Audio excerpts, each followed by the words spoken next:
El tema que vamos a ver a continuación se llama interworking, en español sería la interoperabilidad, y es, como dice el subtítulo de esta transparencia, la garantía de que todos los aparatos dentro de una instalación KNX van a poder funcionar de manera transparente, independientemente del tipo de componente que empleen. Quiero decir, igual va a funcionar un aparato que controla un equipo de aire acondicionado mediante una pasarela de comunicación o una interfaz de KNX a infrarrojos con un sensor, o sea, con una entrada binaria que está conectado a un sensor de apertura de ventana para que en el momento en que ésta se abra, pues el aparato le mande un off al sistema de clima si pasado un tiempo la ventana sigue abierta, ¿no? Por ejemplo, un minuto y medio o una cosa así.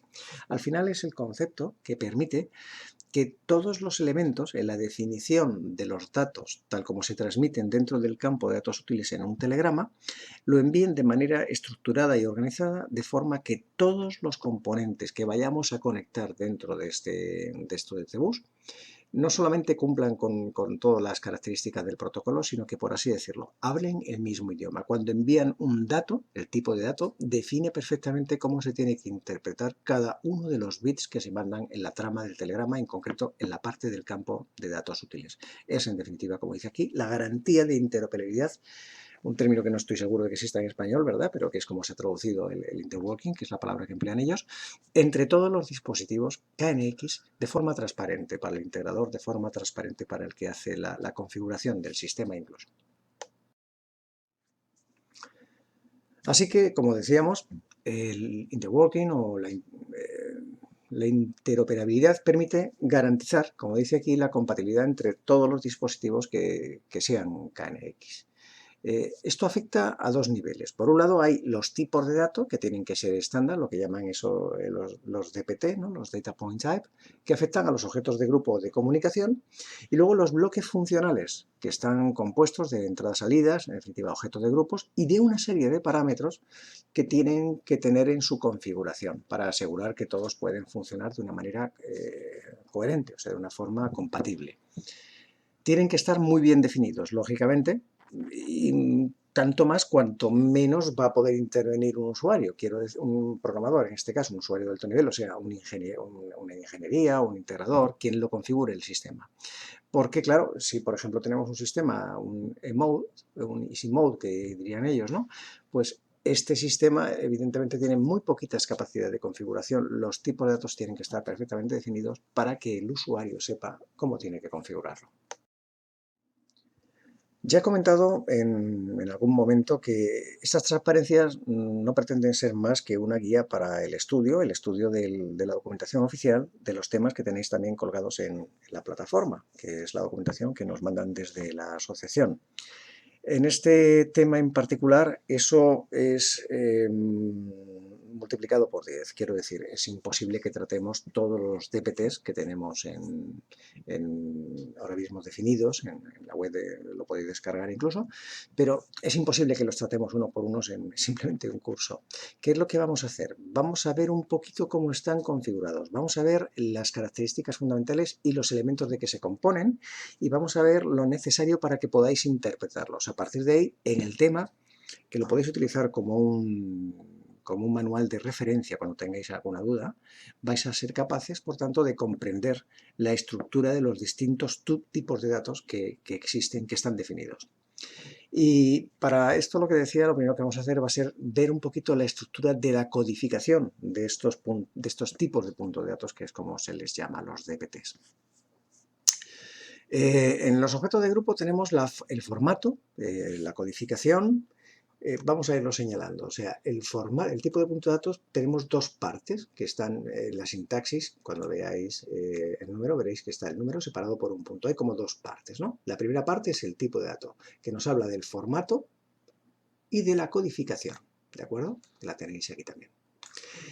La segunda parte nos habla del tamaño y nos define dos aspectos, que son el rango y la unidad, ¿de acuerdo? En función de eso, hay diferentes tipos de datos que tienen el tipo, por así decirlo, y el subtipo. En definitiva, el tipo de punto de datos contiene información del formato, que nos dice en este caso que es de 4 bits, la codificación de los datos, cómo debe de hacerse. Aquí nos está diciendo, por ejemplo, en este que es un control de dimmer, que tiene que haber un 1, 2, 3, un cuarto bit, o sea, contando de izquierda a derecha, un primer bit que nos va a dar información sobre si subimos o bajamos, y otros 3 mediante los cuales vamos a decir el incremento que se va a producir en cada subida, como ya recordaréis cuando lo vimos esto en el curso básico. Después define lo que es un rango, el rango de valores posibles en este caso va a ser 0,1, la codificación que vamos a tener en esto, y el código de pasos pues lo vamos a tener aquí también marcado, ¿de acuerdo? Y por último la unidad, que es la medida de los datos, en este caso no es aplicable, nos pone aquí ninguna, y esto sería la tabla de definición de este tipo de punto de dato.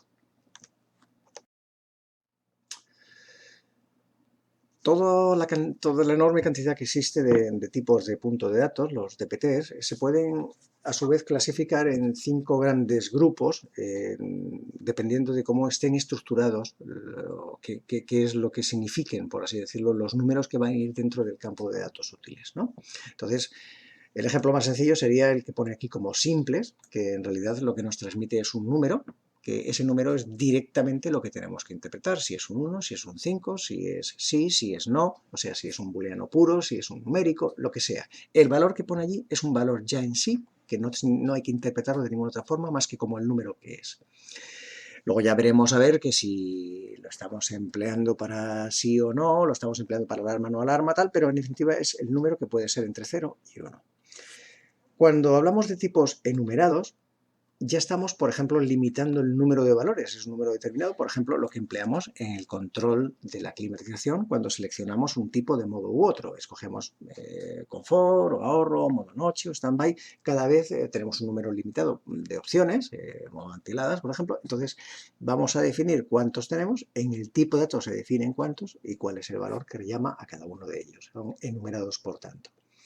Estructurados, como el que hemos visto en la transparencia anterior de regulación relativa. Estructurado porque han cogido todo el conjunto de bits del campo de datos útiles y han dividido en dos partes. Han dicho el cuarto bit, contando desde la derecha, o sea, el de más peso, el primero de la izquierda, por así decirlo, este bit va a tener un significado que va a ser si sube o si baja la intensidad de la luz. Mientras que los otros 3 de la derecha, los 3 de menos peso, esos van a tener un significado completamente diferente. O sea, se estructura el número, dice, del tercero para la derecha, o sea, sí, del tercero para la derecha, tiene el significado del tamaño del paso que se va a ejecutar en cada caso. Y el cuarto, lo que nos va a indicar es si sube o baja la intensidad. No tiene nada que ver la información que nos manda el cuarto bit de lo que nos mandan los otros 3.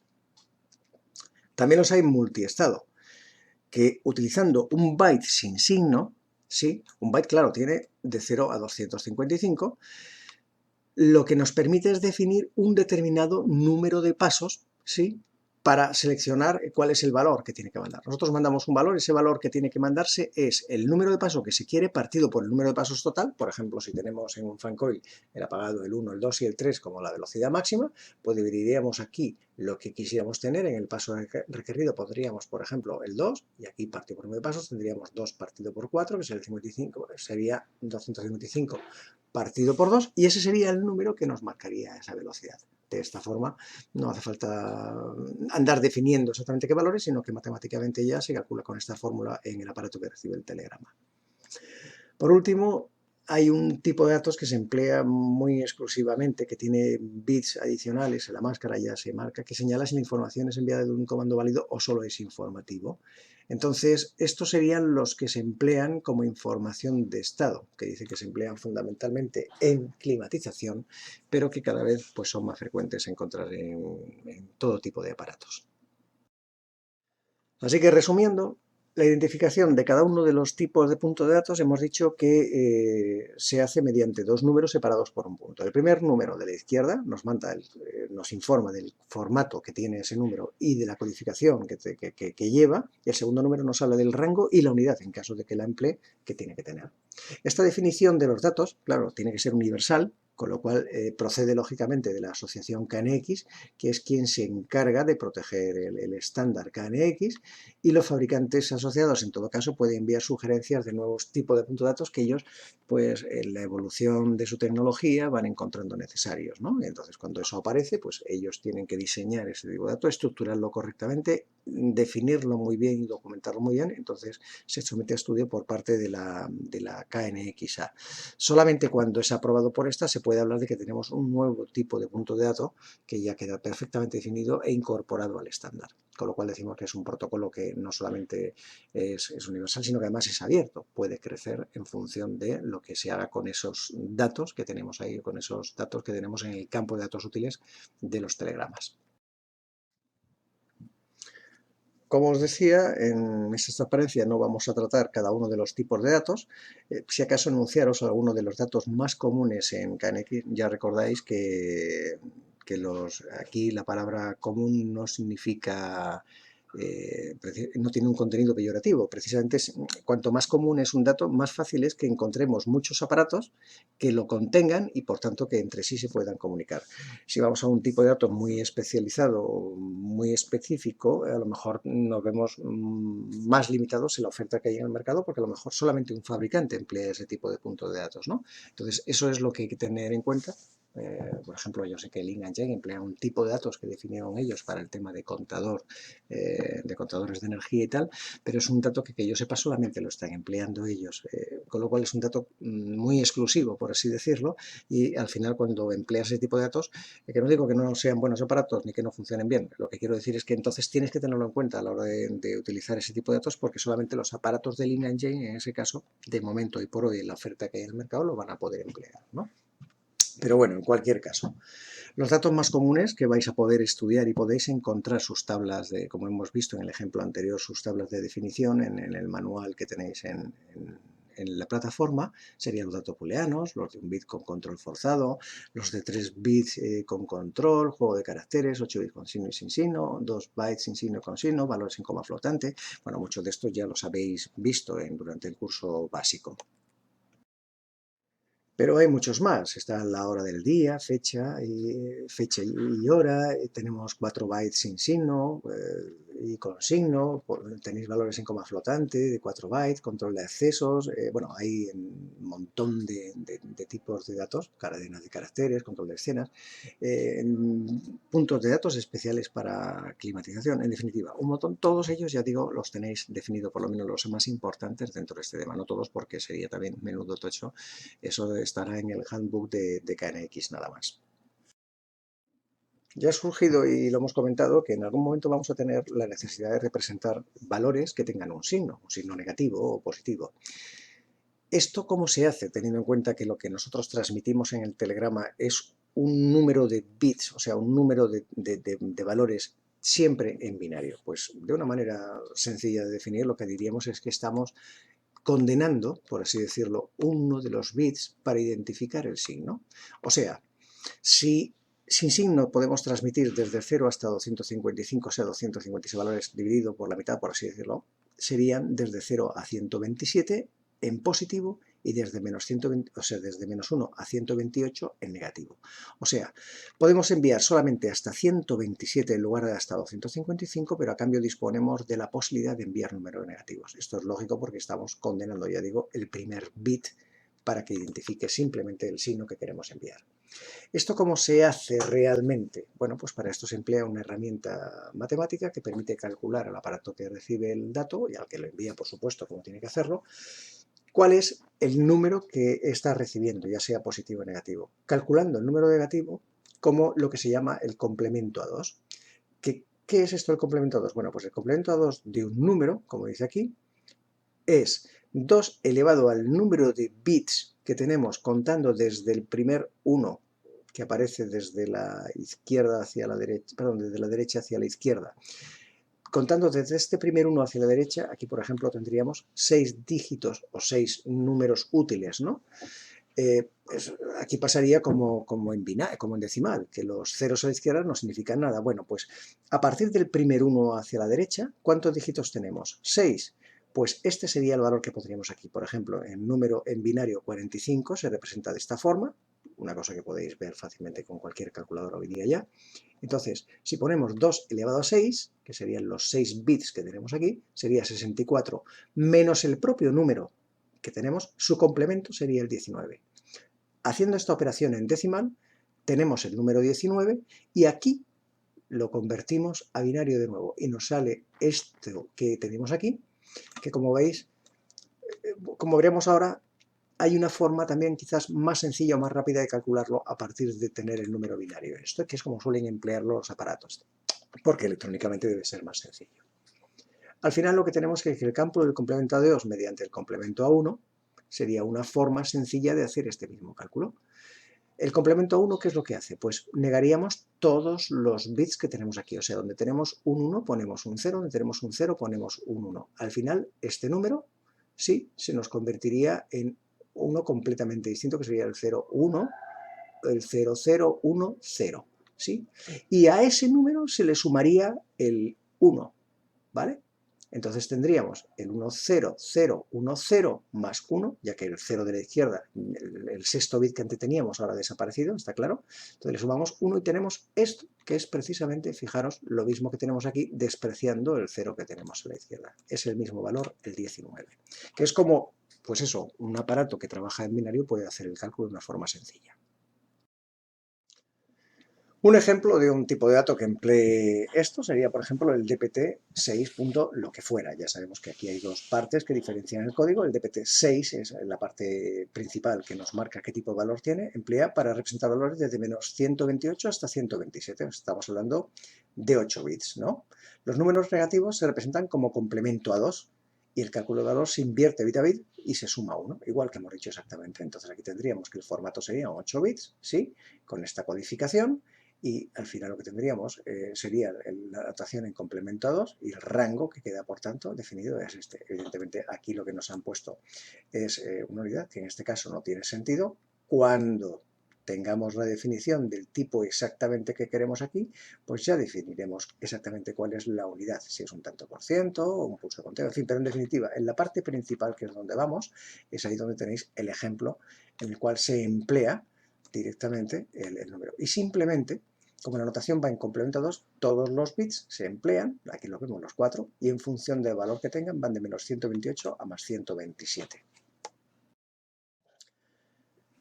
Hay también muchas veces en las que, según el valor que vayamos a enviar, tenemos necesidad de enviar números o muy grandes o números con una definición también muy grande, quiero decir, con una resolución tan grande que necesitemos, por ejemplo, muchos decimales, ¿no? Hay una forma sencilla de escribir estos números, este número real, por así decirlo, transformarlo mediante la notación científica en algo mucho más sencillo de escribir, por supuesto, y de leer también, ¿no? Entonces, de esta manera, con esta notación, lo que estamos haciendo es mandar esta misma información de una forma resumida y con menos números escritos, menos posibilidad de error y, en el caso que nos ocupa además, pues menos necesidad de bits, ¿sí? Esto tendría una mantisa, que sería la parte que tenemos aquí, y un exponente, que en base 10 sería 10 elevado a 20. El número del exponente indica, por tanto, cuántos dígitos debe desplazarse, por eso el nombre de este tipo de representación que se emplea, valores en coma flotante, indica cuántos dígitos debe desplazarse la coma a la derecha o a la izquierda según el signo que nosotros tengamos. ¿Y esto dónde se va a emplear? Bueno, pues en Canikes desde luego hay una variedad de valores, de tipos de datos, quiero decir, en los cuales esto se emplea.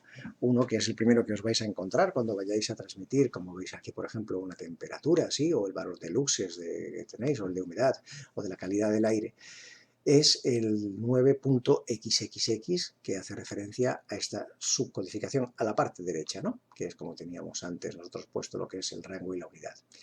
Entonces, se han definido diferentes rango unidades para diferentes variables físicas, por eso tenemos esta variedad grande que tenemos aquí, y los dispositivos ignorarán los valores que estén fuera de rango, ¿sí?, del que se transmite aquí.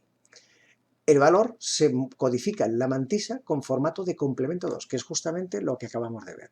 Y ahora vamos a ver en la transparencia siguiente un ejemplo para ver cómo aplicamos esta fórmula, en la que ya os comento que aquí se ve que tenemos una resolución de 0,01 por la mantisa por 2, muy importante, aquí no estamos en base 10, sino en base 2, elevado al exponente. Y aquí tenéis los bits donde se van a enviar. Tenemos 1, 2, 3, 4, 8, 10, 8, 9, 10 y 11 bits que podemos utilizar para escribir el valor de la mantisa. Luego tenemos 4 para escribir el valor del exponente y a la izquierda 1 que es el que va a marcar el signo. Con esta estructuración que tenemos aquí de los bits, cualquier aparato que reciba el valor, como veis aquí lo tenéis escrito, una notación, por cierto, en complemento 2, o sea, lo que es la mantisa se escribe en complemento 2 porque puede tener su signo, lógicamente, que está aquí representado, pues con esta notación cualquier aparato es capaz de enviar un valor en coma flotante, positivo o negativo, que luego lo va a interpretar cualquier otro aparato que sepa comprender cómo se ha escrito esto, cómo se ha estructurado esto dentro del tipo de dato. O sea, que emplee en definitiva este tipo de dato, que sabrá que el primer bit de la izquierda significa el signo, que los 4 siguientes son el exponente y que los 8 de, o sea, perdón, que los 11 menos peso que tiene a la derecha son los que representan la mantisa. Eso más el subtipo que nos va a definir también un poquito pues la definición, en fin, una serie de características que al final hace que cualquiera lo pueda entender.